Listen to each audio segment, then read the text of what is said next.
دنیا کے اندر پیغام چلا گیا ہے کہ پاکستان کا اب دیوالیہ نکلنے لگا ہے. میں نے ایک سمیع ابراہیم کے ساتھ پروگرام کیا تھا 6 مہینے پہلے. میں نے پیشن گوئی کی تھی.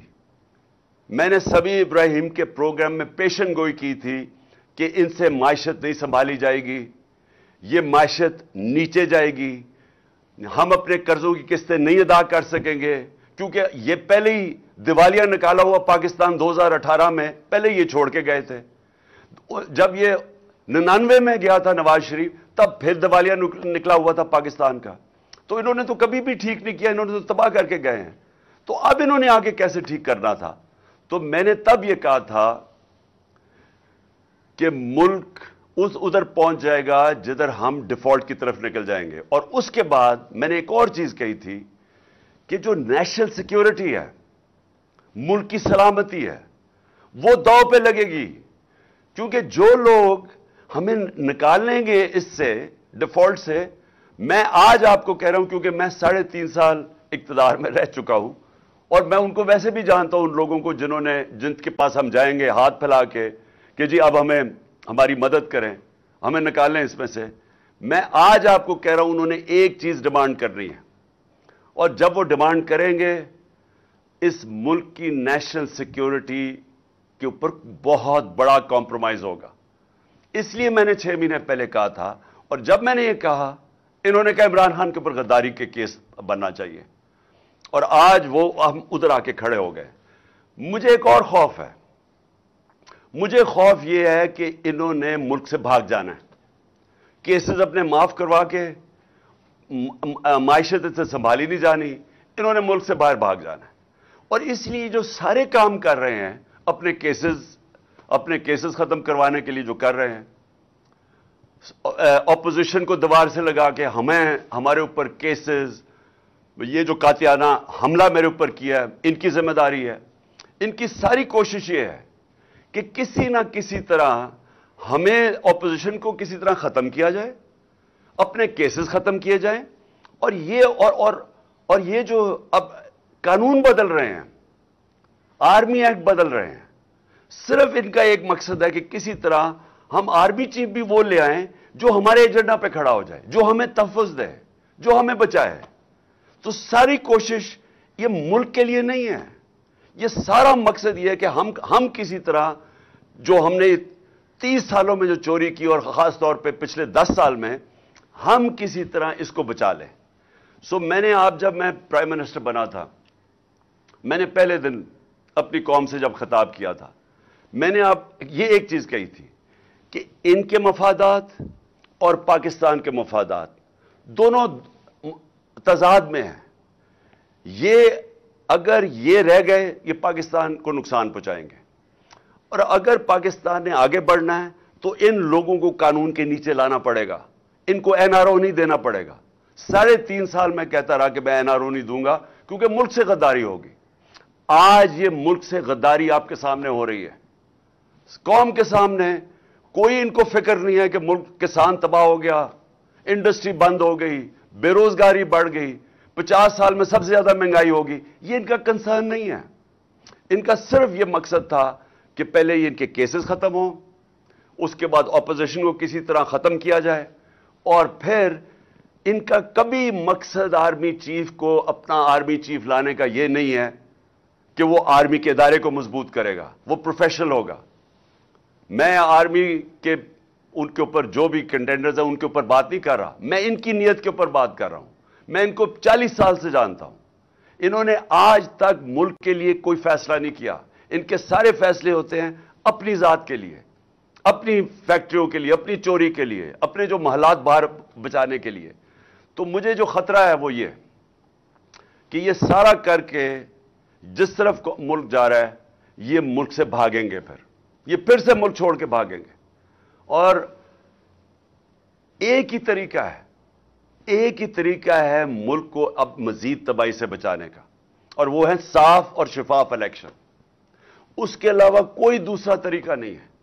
اور یہ جو ہماری مارچ ہے یہ صرف یہ ہے, قوم بتانا چاہتی ہے, قوم ایک پیغام دینا چاہتی ہے. یہ جو مارچ کے ذریعے قوم یہ بتانا چاہتی ہے کہ یہ جو لوگ 30 سال سے ہمارے اوپر مسلط